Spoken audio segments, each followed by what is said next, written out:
Guys বৈষ্ণব দেবীতে যাবো, সেই জন্য বৈষ্ণব দেবীর কাজ করা হয়ে গেছে। এখন বাজে রাত্রি 9টা আর আমরা আছি এখন কাটরাতে, কারণ বৈষ্ণবী দেবীর দর্শনেতে যাব। সেই জন্য রাতে কিছু খাবার দাবার আমরা এখান থেকে খেয়ে নিলাম। আর এই মুহূর্তে হেঁটে হেঁটে চলেছি সামনের দিকে। ওখানে চেকপোস্ট রয়েছে, চেক করে তারপরে ভিতরে ঢুকতে দেবে। সমস্ত কিছুটাই তোমাদেরকে দেখাবো যতটা সম্ভব আর কি। দূরে যে পাহাড়টা দেখা যাচ্ছে ওই পাহাড়টাই হলো টিকুটা পাহাড়। ওই টিকুটা পাহাড়ের উপরেতেই রয়েছে মাতা বৈষ্ণবীর গুফা।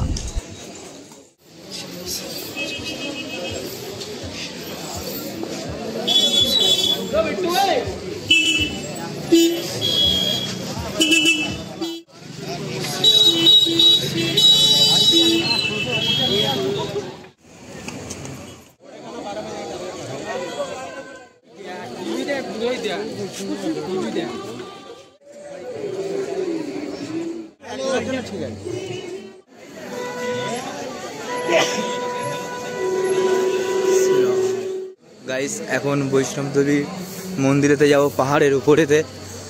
আর এখানে এখন চেকিং মনে হবে আর কি, দেখি কী করলে হয়।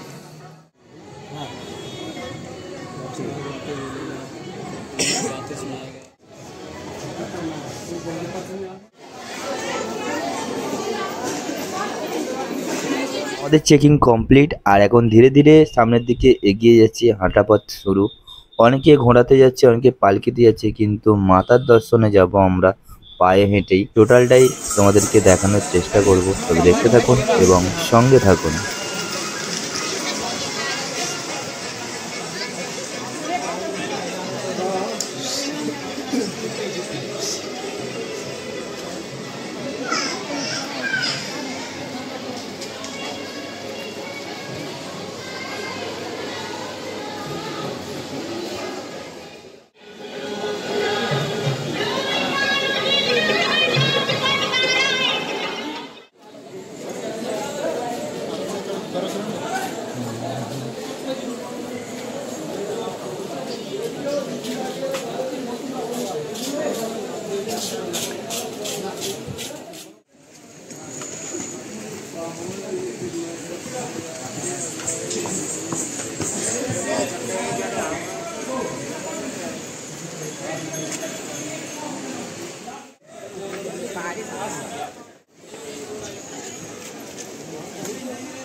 গাইজ মাতার দর্শনেতে কিছুটা দূর যেতে না যেতেই বৃষ্টি শুরু হয়ে গেছে প্রবল বেগে।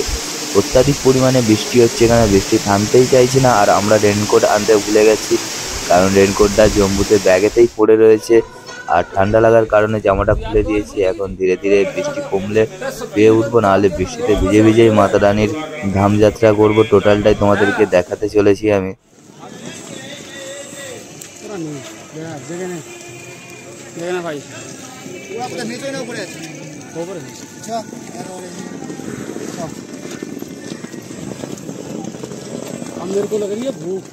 এই মুহূর্তে চলে এসেছি আদকুমারী মায়ের মন্দিরেতে।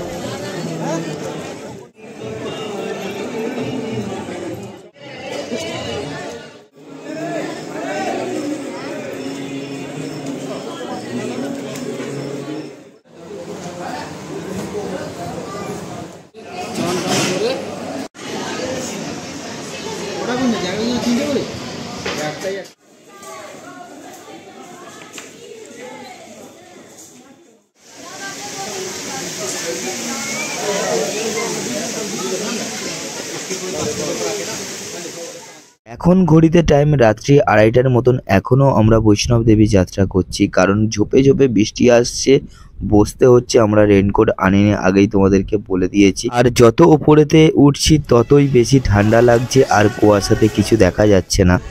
আর বৃষ্টির কারণে পাহাড়ে ধস লেগেছে, পাহাড় ভেঙে পড়ছে, সমস্ত দিকেই অসুবিধা হচ্ছে। আমরা ওখানে বসেছিলাম, এখন ধীরে ধীরে আবারও হাঁটা শুরু করেছি, কারণ বৃষ্টিটা কম হয়ে গেছে, টিপটিপ করে পড়ছে। আবার কখন জোরে বৃষ্টি হয়, সেই জন্য এখন হাঁটা শুরু করেছি যতদূর যেতে পারি।